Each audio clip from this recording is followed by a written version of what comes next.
6 p.m. I am Sandra Ezekwesili, and you're listening still to Hard Facts. And once you hear the 5 p.m. news update, you know it's time for the big hard fact. And that means that from now until 6, we're diving deep into one big issue in Nigeria today. And today, we're looking at the Finance Act, which President Muhammadu Buhari just signed into law. It's one of the biggest conversations in the country at the moment. After it was passed by both houses of the National Assembly, the president signed it. Now, here's today's big hard fact. According to the Debt Management Office, DMO, the federal government will borrow 1.549 trillion naira from domestic and international markets to fund its 2020 budget. So basically, the government is not going to be able to raise enough revenue to fund this year's budget and is going to have to borrow a lot. This is the most Nigeria will ever borrow in a single year. And this is why we're talking about the Finance Act. Basically, the act is changing the taxes that the federal government can collect from you and I. That's the basics of it. The aim is to increase the federal government's revenue while making taxes simpler and more streamlined for all of us. And so today, we're going to dive into the contents of the Finance Act, and we're going to see if it will achieve its aims. And we're not alone discussing this. We have on the show with us guests who will break down what this Finance Act says. Our first guest is from ProShare. ProShare is a firm whose business is the economy, whose business is finance. And he is an editor with ProShare, Teslim Shitabe. Thank you, sir, for joining us on the show today. Hello, good evening. Thank you for inviting me to your show. Yes, good evening. Our second guest has been on the show before. He is a venture capital executive. He's always here when we have to talk about finance, when we have to talk about finance and technology. I'm talking about Chief Andy Oboh. Hello, sir. Thank you so much for joining us on the show.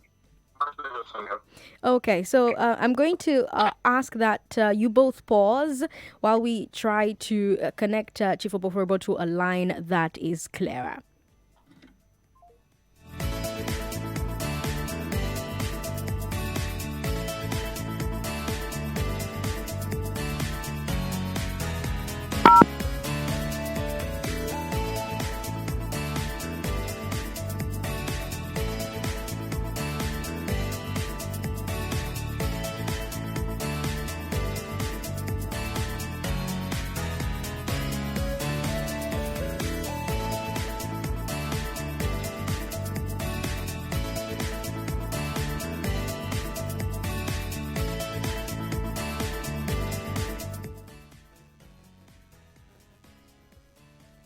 Chief Oboh?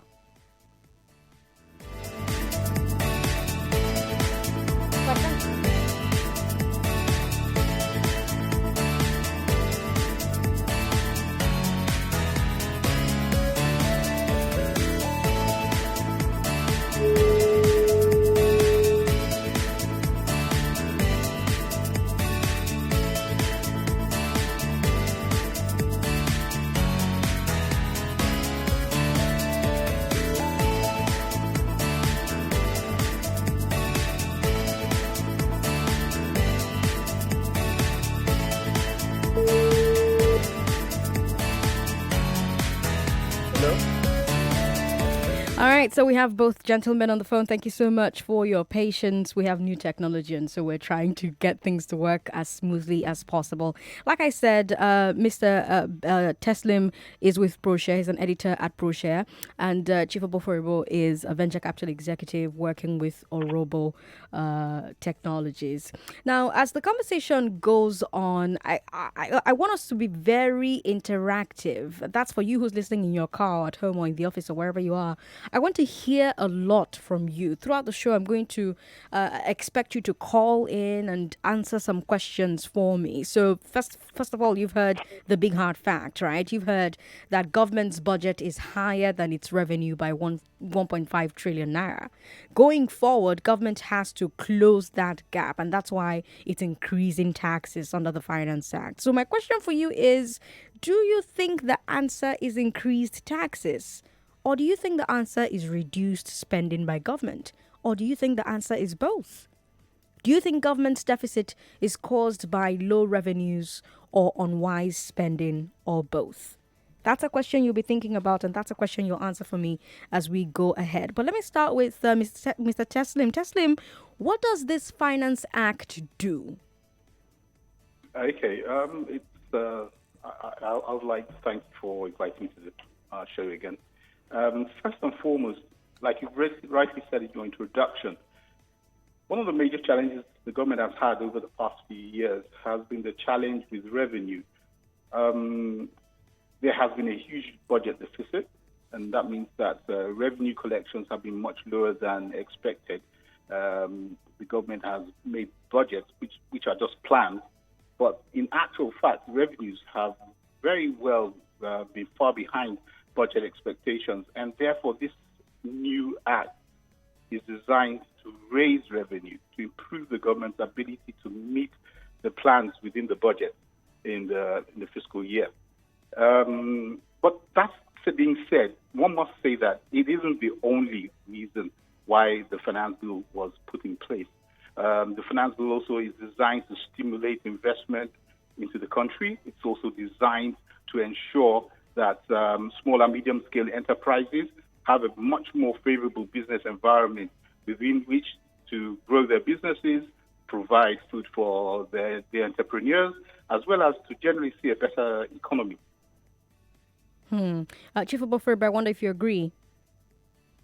Yes, definitely the Finance Act attempts to streamline the tax regime to make things, one of the stated goals is to make things easier for small and medium enterprises in terms of tax paying. Because one of the reasons why a lot of businesses end up underpaying or not paying their taxes and avoiding the tax net is the complexity of the tax regime. So this also be one of the aims of the bill, of the act, rather, the Finance Act, is to remove some of that complexity, also then remove some of the taxation burden.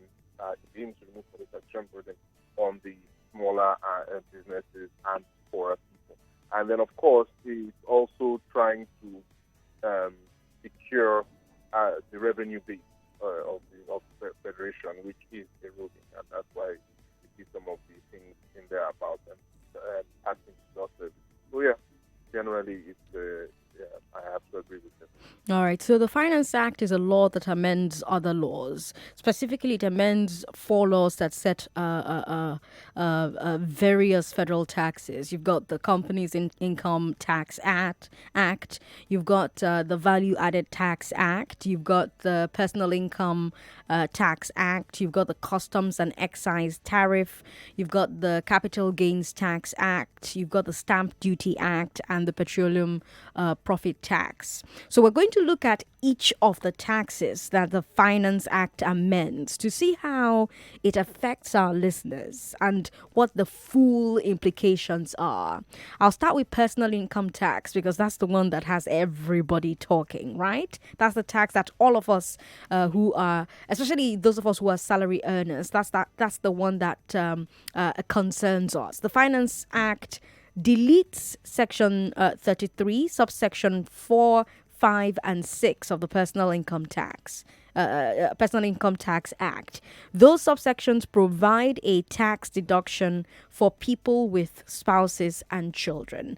What was the rationale for those tax deductions, Teslim? Why is the government now removing them, Teslim? Well, the thing is, just start from the overall fiscal philosophy. Our taxes in Nigeria have been pretty complex. Truth be told, it's been a maze. We've had all kinds of adjustments and amendments to the taxes, such that it's pretty confusing. And so I think the government does thought rightly that it is time to streamline the taxes, get them a lot less complicated, make them clearer, and also to provide clarity for those who are actually going to pay those taxes, because there's been a multiplicity of taxes and you don't even know what the tax base is. You don't know who actually is supposed to pay those taxes and who shouldn't pay those taxes. We've seen it recently in terms of the stamp duties. We've seen it recently in terms of the POS charges. So it's an attempt to simplify the tax, right? And now, the thing is, with this tax currently in place, the Act, you have a situation where the deductions are clearer. In the past, it was a whole maze. You really didn't know what you were entitled to or what you weren't entitled to. But in this new Act, it is very clear what your deductions are. So in terms of if you're an individual who needs to pay tax, all you need to do is to identify, go to the Act, go to that particular portion of the Act with the PIT, and then you say, oh, okay, fine, I'm entitled to so-and-so deduction.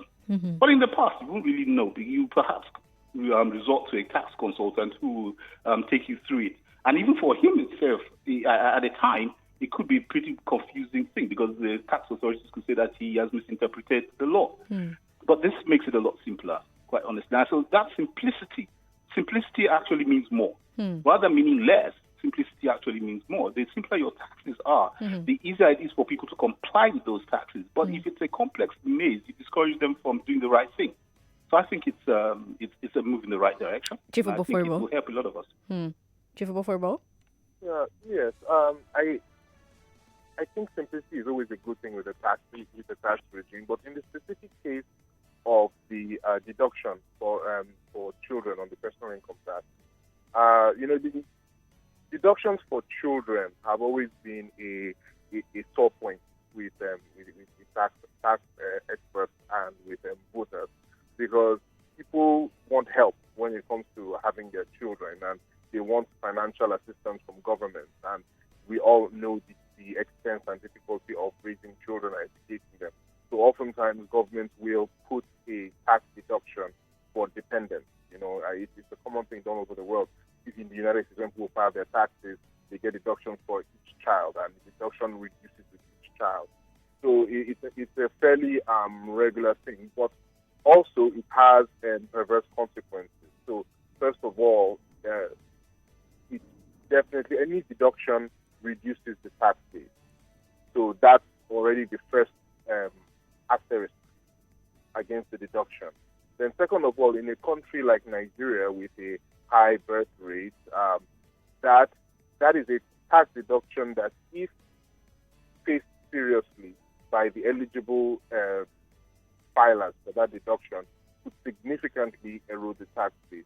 So I think the removal of that deduction, while not a popular move, will signal to anyone who is paying attention that perhaps the government is getting more serious about enforcement, and so they anticipate that more people will be in the tax net, and more people will therefore be taking seriously deductions that are made available to them, in which case that deduction for children could prove very, very detrimental to the tax base. So I think that's what we're seeing happen.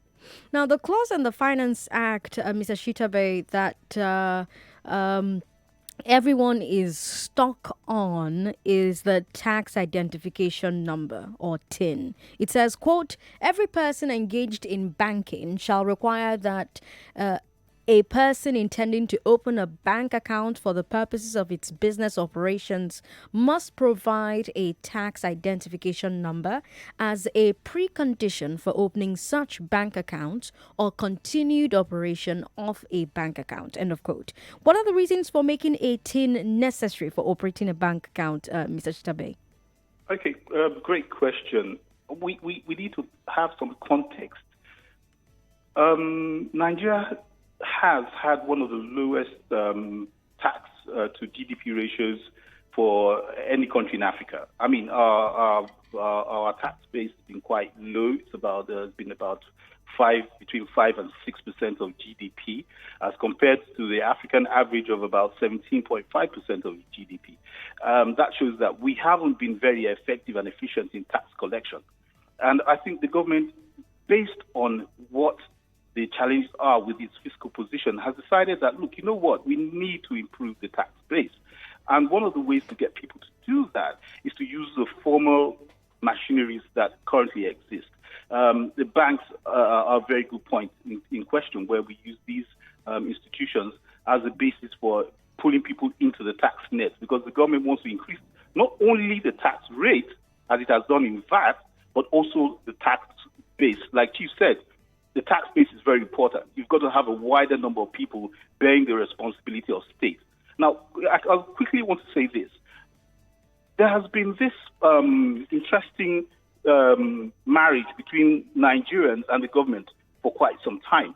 Right up to in the 60s, most of the country was financed by taxes in different regions. The Western Nigerian region, we built Cocoa House, we had University of Ibadan, we had a couple of other institutions good roads coming up from taxation.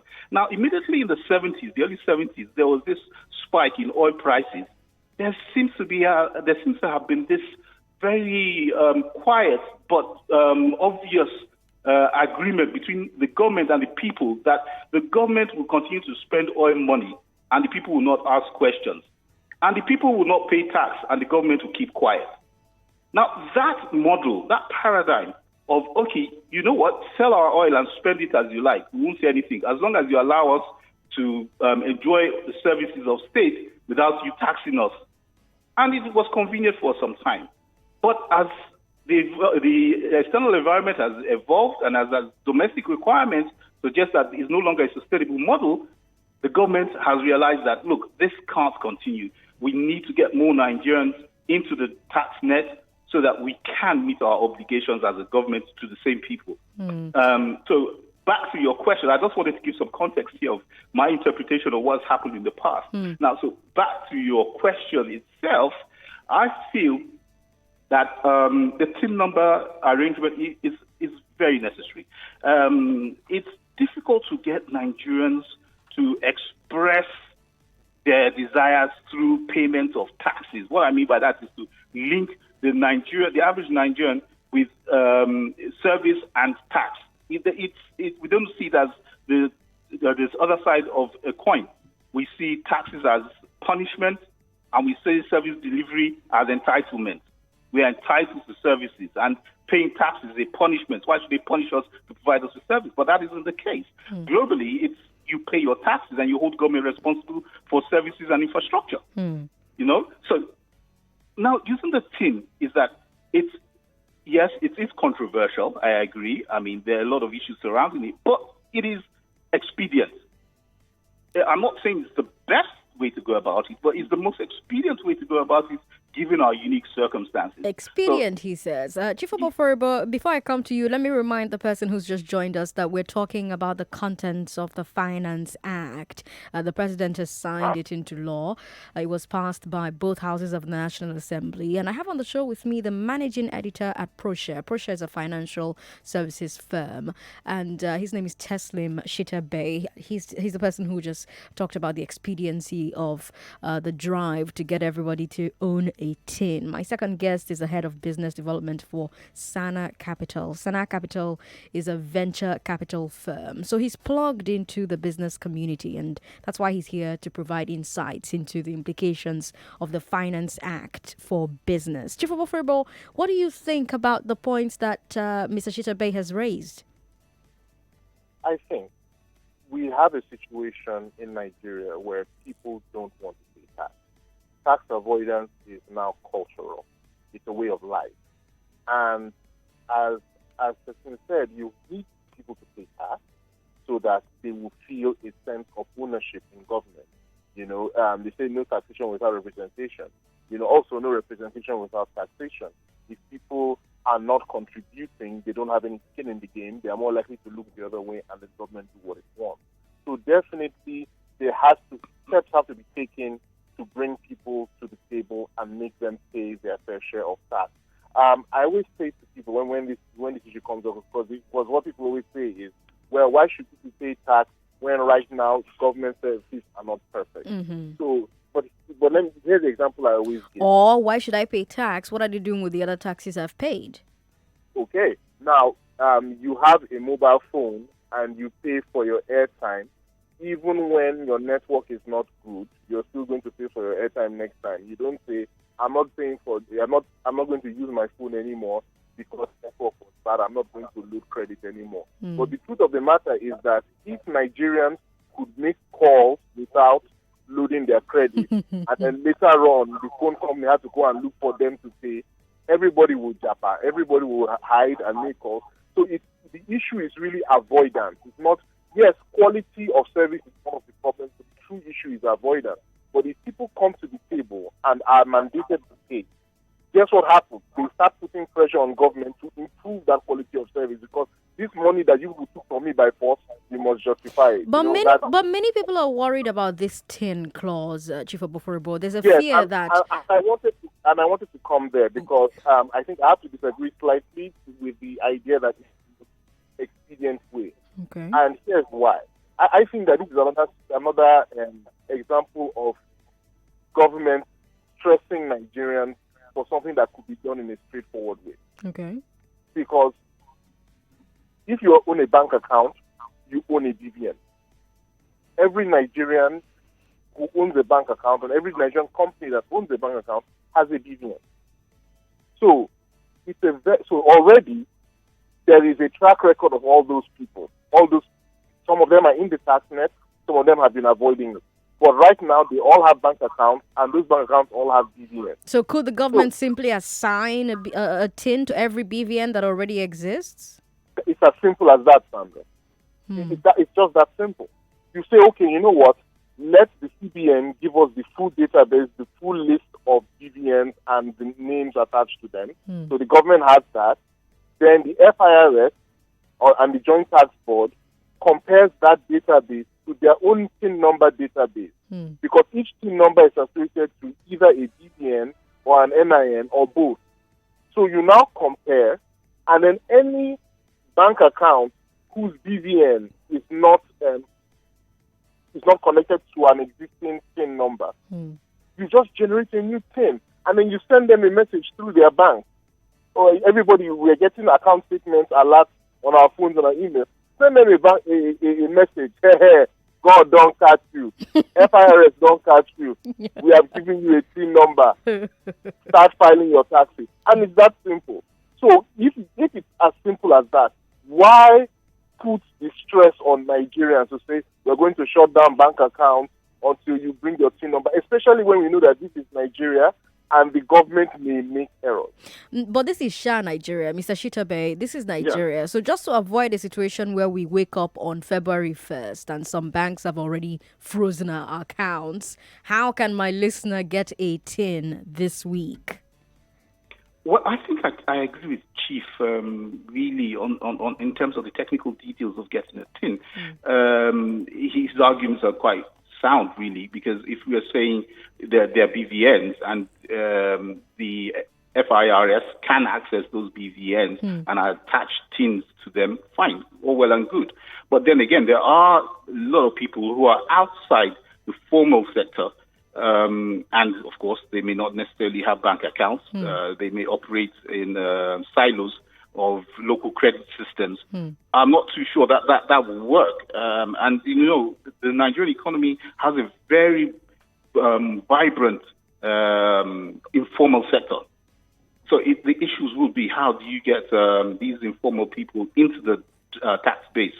That will still need to be worked out. But if it's in terms of those who already have bank accounts, of course, I support Chief's argument perfectly. It's a very sound argument. Okay, let's have people who are listening calling to the show. Do you have a TIN already? What was the process like, for you who wanted to get your TIN? By the way, to get a federal TIN, you first have to confirm whether you already have one. So what you do is go to the Joint Tax Board's website, jtb.gov.ng, jtb.gov.ng.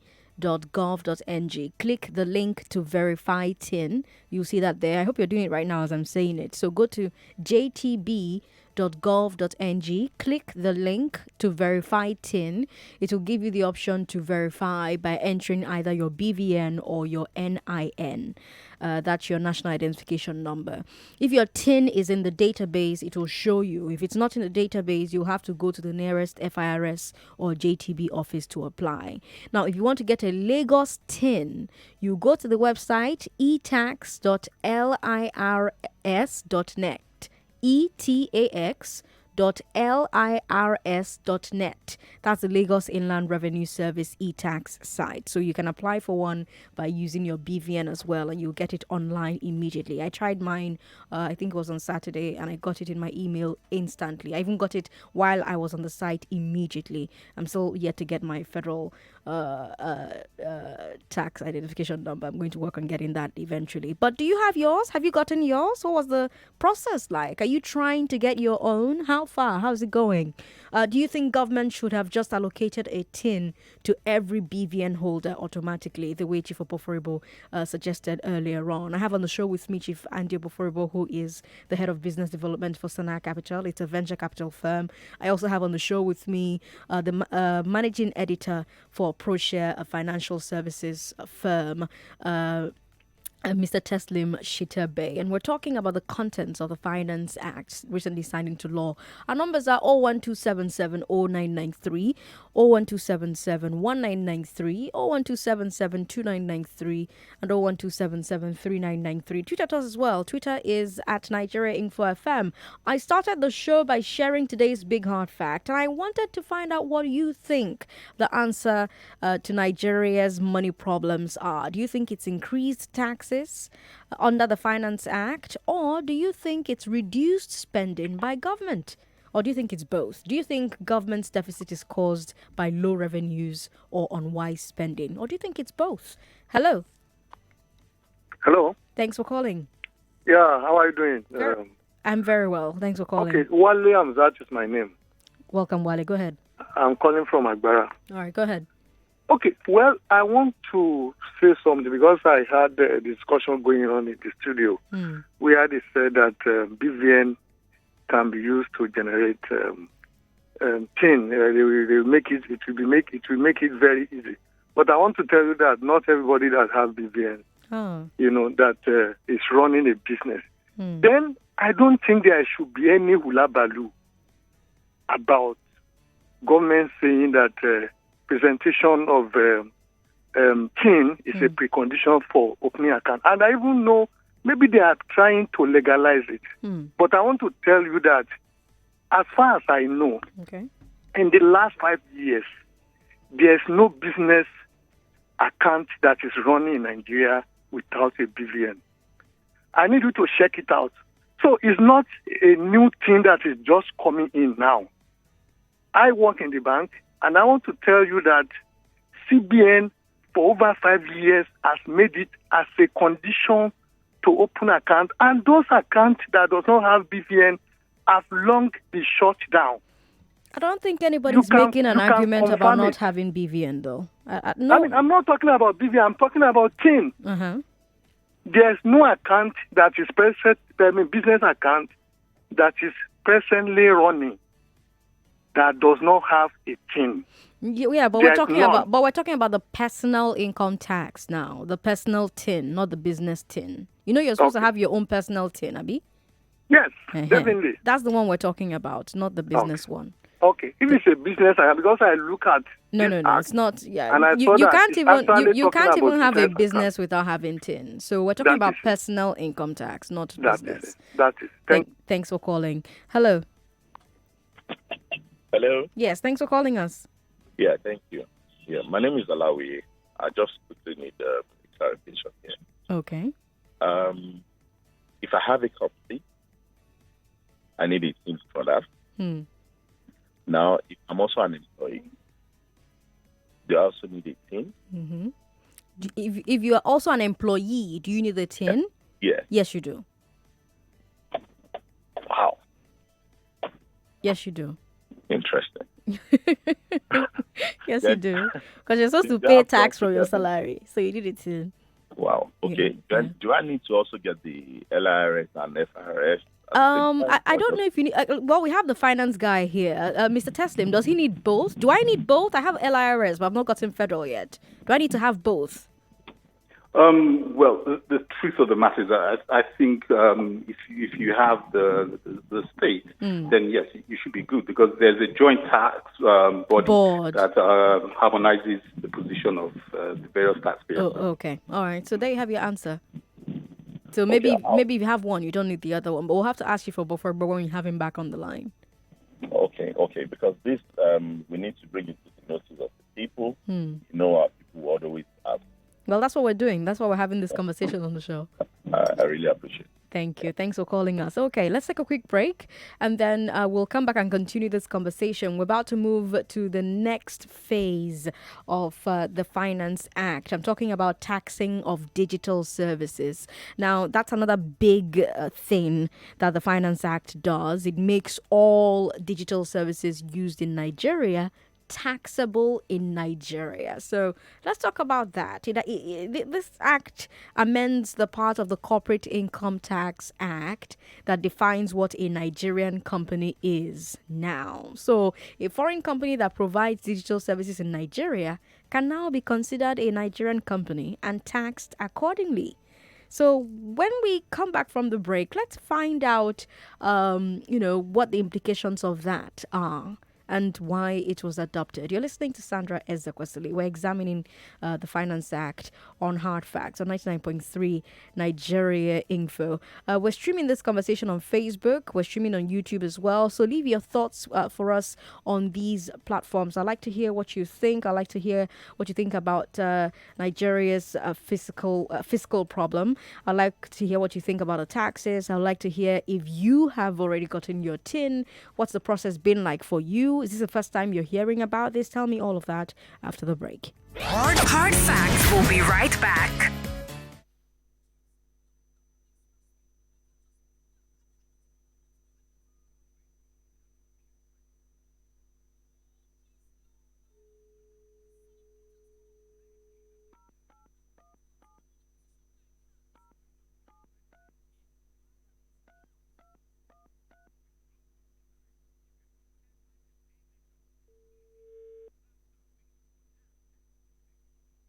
Hello?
Welcome back to Hard Facts. Do you have your TIN, your tax identification number? I'm not talking about you as a business. I'm talking about you as a person. You who's earning a salary somewhere. You get TIN. We have on the show with us the managing editor at ProShare. ProShare is a financial services firm.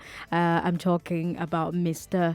Shita Bay. Mr. Shita Bay is on the show. Hello, sir. Thank you so much again for joining us. A pleasure being with you. And I also have Chief Oboh, who is the head of business development for Sana Capital. They are a venture capital firm. He's plugged into the business community. Hello, sir. Thank you again for joining us. Always a pleasure. And you who's listening at home, don't forget that I am asking you if you think that government's increasing increasement of taxes is the answer, or do you think government should reduce spending? Do you think government's deficit is caused by low revenues, or do you think it's caused by unwise spending, or do you think it's both? I'm asking that because according to the Debt Management Office, DMO, the federal government will borrow 1.549 trillion naira from domestic and international markets to fund its 2020 budget. So basically, the government is not going to be able to raise enough revenue to fund this year's budget, and they're going to have to borrow a lot. So this is the most that Nigeria will ever borrow in a single year. And you've had people who have said, why do I have to pay for it by paying more tax? Which brings me to the next one, digital services. Chief Oboh, the Finance Act amends the part of the Corporate Income Tax Act that defines what a Nigerian company is. Now, a foreign company that provides digital services in Nigeria can now be considered a Nigerian company and taxed accordingly. You work in fintech, Chief Oboh. That's a digital service, right? That's digital services. What are the implications of this new policy? Why was it adopted? Well, it's one of the things that actually put a smile on my face, because it showed me that we are thinking along the lines of the rest of the world. Okay. Because right now, taxation of digital services, cross-border digital services, that services that originate in one country but are consumed in another country, has become a very contentious issue globally. So you have a situation now, for instance, where most of the social media platforms that you and I use here in Nigeria are not Nigerian. They are not based in Nigeria, right? But now they are making revenue in Nigeria, for instance, from advertising. Ad revenue. Your eyeballs on the screen generate revenue for somebody somewhere. Now, what governments are saying, what the Nigerian government is saying, is that that's a service being delivered here in Nigeria. That's money being made by these social media platforms here from my eyeball, a Nigerian eyeball in Nigeria. But that money, that good tax money, isn't coming to the Nigerian government. It's going to the government in the home country, usually the United States. So this amendment to the Corporate Income Tax Act, which basically recognizes foreign companies as Nigerian companies for taxation purposes, if they are conducting what's called SEA, significant economic activity, is an attempt by the Nigerian government to stop that revenue from going away. Mr. Shitabe, this is not a problem only in Nigeria, right? We're seeing EU nations, for instance, also trying to tax American tech companies that are doing business there. You see France and America working on a deal because the US government is against its tech companies being taxed abroad without a mutual arrangement. Do you believe Nigeria's new digital law will fly with international without international buy-in?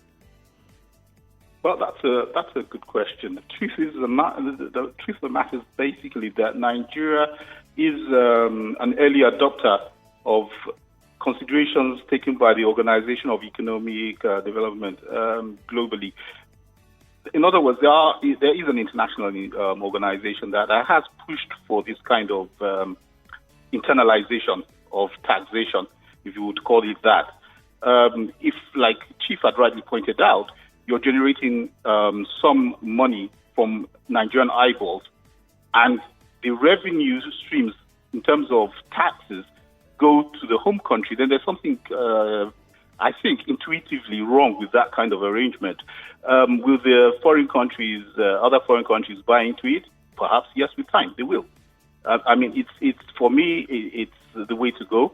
I will be affected because don't forget that PlayShare is also an online platform. So we're going to be affected as well. But as well. But the thing is, beyond narrow personal interest, from a broad perspective and from the perspective of the economy, I think it's the way to go. I've been an early adopter of the OECD advice to nations across the world. I think it's quite good. I mean, it is the future, isn't it, Chief Oboh? Yes, it certainly is. Right? More and more often, we're going to see countries arguing about cross-border digital taxation. What do you think the general solution is, Chief?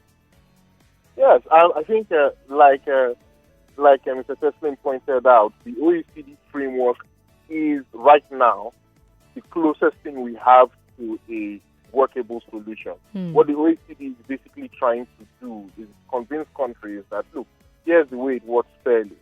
We look at the revenue that this large internet corporation is generating. We look at the profits on that revenue, and then we look at where those profits are originating from. We look at what portion of the profit is based on the location and what portion is actually based on just the things that the company does. And then we now come up with a reasonable sharing formula that divides the profits between the home country of the corporation, of the platform, and the originating country of the of the consumption, the economic activity. So it's a way to, because all countries are afraid that their revenue base is going to get eroded and all their money is going to end up in America, because you have these companies, we call them the FANG, FAANG, Facebook, Amazon, Apple. FANG? Really? FANG? Yeah, FANG. They're vampires now? FANG? No pun intended, or maybe, I don't know. And they are basically gobbling up a lot of the revenue, and they are the big taxpayers now, and it's not a matter of greed, it's a matter of survival, because as economic activity shifts more and more to the internet, do we really want a situation where these countries can simply say, oh, we are American, so that means that all the tax activity on the internet will only benefit America. Rather, will only be going to America. It's a dangerous position, but what the OECD is offering is it resembles a lot of what Teslin pointed out earlier on in the answer to the question about having the federal PIN number versus the state PIN number, and he hit the nail right on the head.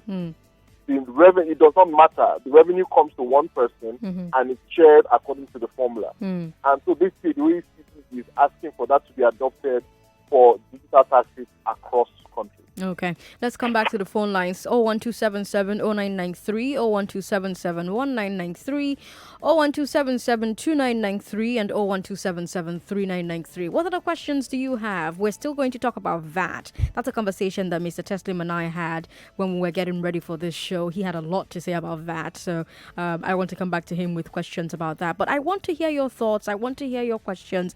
Don't forget that I'm asking if you think that government's plan to close the gap, the reason government is increasing taxes under the Finance Act will work. Do you think that the answer is increased taxes, or do you think it's reduced spending by government, or do you think it's both? Do you think government's deficit is caused by low revenues, or do you think it's unwise spending, or do you think it's both? And by the way, have you gotten your personal income tax number? Have you gotten your TIN, your tax identification number? Hello. Yeah, Sandra, good evening. Good evening, welcome. Yeah, and with that, your guest. Yes, go ahead. Fantastic guys right there. But let me say this, that I have some issues with the way journalists present issues sometimes. I will give you examples. Now, when you mention the way EU is trying to tax the Americans based on what they import or export thereabout. Now, are there no measure to be determined before citizens are being taxed? Now, the question you ask yourself is, what has the government done, the Nigerian government done for its citizens? As in, what measures have they put in place? Infrastructure, zero. Power, zero. Yeah, but Security yeah, is but zero. it's like Chief Oboh said earlier when I asked the same question. Sometimes you have bad network or you don't have data to browse, network to browse your internet, right? But you Yeah, still pay for data. You still pay for to be able to call out, even though network is bad, right? yeah. So I mean, shouldn't the same thing apply with paying taxes? You see, Sandra, you see, they say common sense is not common. Okay. I must tell you that there is no senses in all these things the government is introducing at this time. If there is, if job is available for people to do, who will be complaining about taxation? If the environment is conducive, who will be complaining about taxation? And we are talking about giving the good dividend of democracy to the citizens. Okay. Thanks for calling to share your thoughts. Hello. Hello, good evening. Good evening to you. Ezekwesili. Good evening. This is MI from Aghogho. MI, hi. Good to hear from you. Sandra, my regards to the other two guests on the show. Brilliant submission, but my fear is that we are in the minority. This is an elitist conversation because the average Nigerian does not understand the breakdown of this new tax law. And a lot of, like you said, everything is just mysterious, very like sci-fi and all that. And so I think government should do better in terms of breaking it down to layman language. And now, but to your question, you said, is it a matter of low revenue collection or it should do? I think it's both, really. Okay. Because first, if you look at our tax and GDP is very, very low, right? Then look at the expenditure. What we spend money on is it's mind-boggling. I don't want to go into specifics. I don't sound like a broken record, but when you hear things on the news, it doesn't encourage. Going back to the last caller's sentiment, it's a breakdown of the social contract. So we talk about this chicken and the egg. Should we pay tax before the government give us development? When they don't trust you, things like this happen. Things happen. But when they trust you to do what you should do, because when I pay tax and government is doing what they should do, they're actually subsidizing my lifestyle. When there's good roads, I pay less for fuel. I pay less. When there's power, I pay less for things like that. So, but at the same time, if you pay your tax and government isn't doing all of that, wouldn't that give you more morale to hold government accountable? Exactly, which is why I said we should hold the government accountable, but also government should make platforms available to engage, because it seems like there's a shrink in the civic space. Well, this is a platform to engage. You're engaging government right now. Because that's why we are in Nigerian Info. How many people from the government side are here going out on media press releases? We are talking to ProShare, talking to my friend from the other side. I can't get your company name. They are private people. We expect to see government spearheading this. Do you understand? Imagine getting the breakdown from private companies. Government should be spearheading it. Don't put a law and go to sleep. People are going to humanize it. So it doesn't like punishment. Basically, we want to pay taxes, but hey, come out and engage people, basically. Okay, fair enough. Thank you so much for calling to share your thoughts. Mr. Shitabe, the Finance Act adds a threshold of 25 million naira for payment of VAT. What does that mean? Why was it done? Oh, well, like I said, one of the thrusts of the bill was to stimulate growth in the small and medium sector of the economy. I've heard a lot of people say that's really at the heart of the Nigerian economy, the small and medium-sized businesses. So the government has, in its wisdom, seen that, well, if this is the case, we've got to make business easier. We've got to put less burden on them in terms of taxation. So if your turnover is at 25 million and below, then you are not subject to making any payment. But if you're between 25 million and 100 million, what they've done is to say, okay, you know what? We can reduce your corporate income tax, for instance, from 30% to 20%. So that gives you a 10% additional revenue that you could use to invest in your business. So basically, I think what it is that it's an opportunity to spur the small and medium sector into faster growth. Don't forget, Nigeria is growing at a pretty slow rate. We're currently growing at 2.28%. The Economic Recovery and Growth Plan had estimated that in 2019 would have grown by 4.5%. And as a matter of fact, the plan projects 7% for 2020. So if we're going to get to those kind of interesting figures, we certainly need the small and medium enterprise sector to grow a lot faster than it is today. Chief Oboh, the Finance Act also amends the Customs and Excise Tariff Act. So now excise can be charged not only on manufactured goods, but also imported goods. The Finance Act says it is doing so to help the competitiveness of locally produced goods. But I'm scratching my head a little bit here because they taught us in school that customs duties are charged on imported goods only, while excise is charged on goods manufactured in the country. Once you start charging excise on imported goods, doesn't it stop being an excise? This is this is what they call a damn question. When I saw that as well, when I first read the Finance Act, which by the way I read on ProShare, I was a bit stunned when I saw that. I actually had to reread. I had to reread that amendment like 3 or 4 times to make sure that it wasn't the sleep and not enough coffee, and why that's why I couldn't understand what was what you were saying. Okay. But yeah, they're now putting excise on imports. So which I am not even going to call it an excise. I'm just going to say that they've increased the customs duty by adding the same value that is charged on excise to import duty. That's how I'm going to say it. Just my sanity. Okay. My final question for Mr. Shitabe. Government set a threshold for stamp duty at 10,000 naira, right? So only transactions of 10,000 naira and above will be charged. Do you think the threshold is high enough not to push Nigerians away from the POS, while low enough that government still makes reasonable revenue? Well, that's a question that I want to. Chief said he used an expression about jam question. I think are we talking about UTME kind of questions?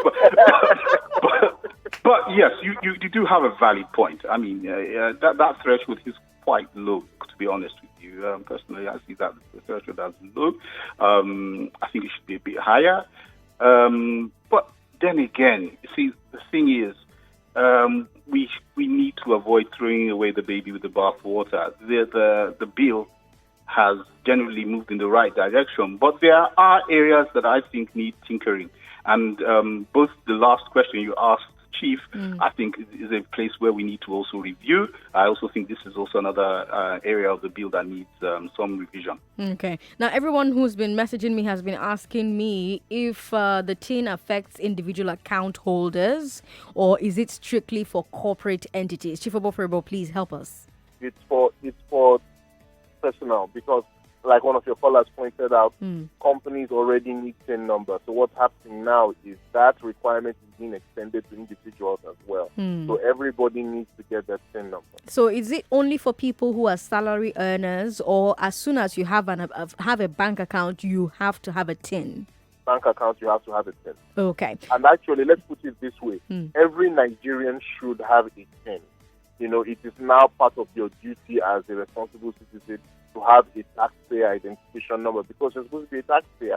If you don't have a job right now, you're not able to pay taxes, that's okay. But get your TIN by face, so that when the job comes, you're already ready to start paying your tax. I see.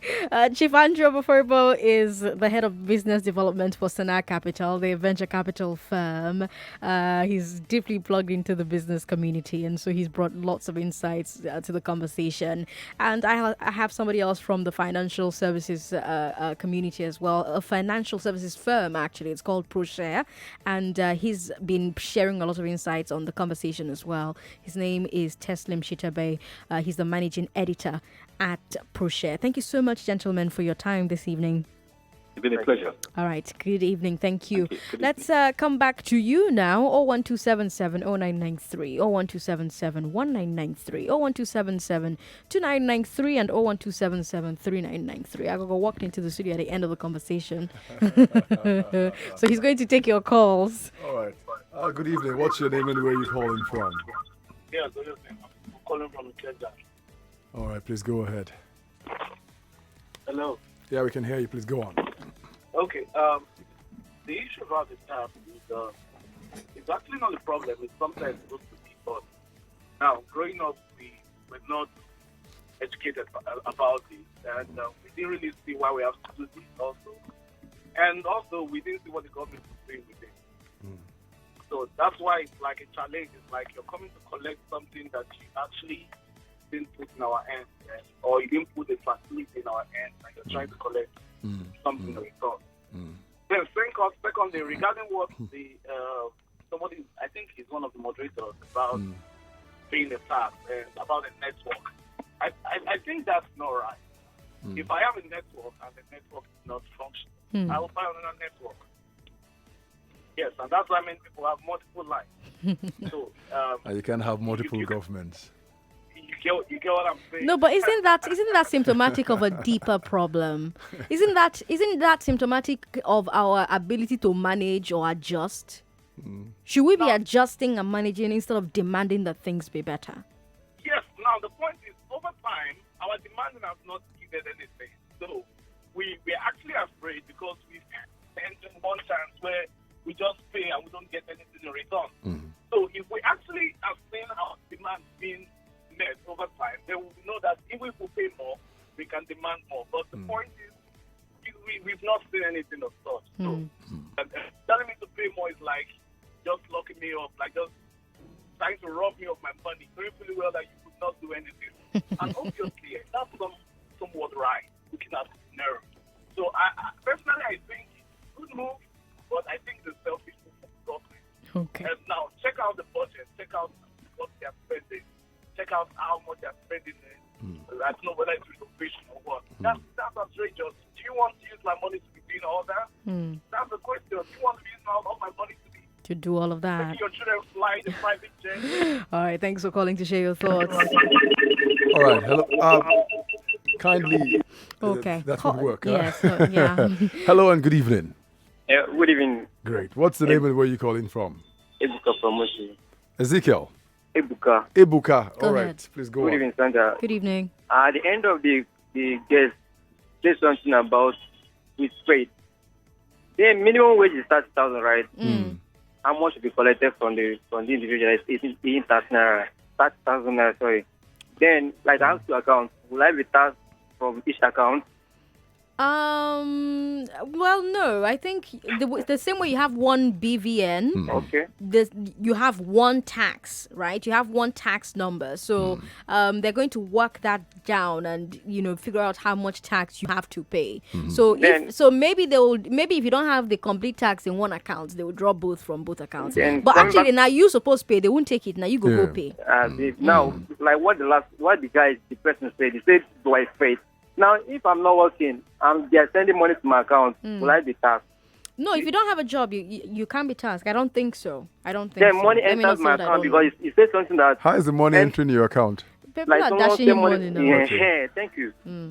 Well, so I don't know if that one will be taxed, Sha. I can't say. I'm going to have to ask the experts. Then, funny question I want to ask. Yeah. Other countries are paying their citizens. Now, government, are they paying us? Well, they're paying you 5,000 naira, and what's that? Empower? Where? Some people have collected. I have a job now. Okay. Thanks for calling, and thanks to everybody who called into the show today. You've been amazing, and thanks for paying attention to all the issues that we've raised on the show. This conversation is a big one, so we'll have it again. This Finance Act conversation. There are so many areas where we couldn't go to because of time, but we will come back to it again. On Checkpoint, I had an amazing conversation with Lasma. Yeah, Olajide Odure, fantastic conversation, and he's calling for volunteers. I don't have the number here with me, but I'll read out the numbers that you need to call LASMA in case you see any erring official or in case you want to be part of the volunteer. The number is 0812 992 8550 again 0812 992 8550. And on the big three, we told you about the explosion that happened at Abulegba this morning. Fortunate, We also mentioned that the Lagos state government has escalated enforcement on Okada restrictions, and we also mentioned the verdicts from the Supreme Court about Ganduje and Tambowal. Do we have updates yet from Bauchi? Maybe God will Godwin, update us yes. when the news All comes right, up. that's who we're handing you over to, by the way, Godwin Asuku, for the news at 6. And after he's done, he hands you over to Rufai Useni for conversations with Rufai. We're back tomorrow at 3:15. Join us when we bring back Hard Facts. I'm Sandra Ezekwesili on all my social media. And I'm Oboh. Yalla, yalla, Those are your yalla, Hard yalla, Facts, yalla, niggas. yalla. Good night. 99.3 Nigeria Info. We'll be right back.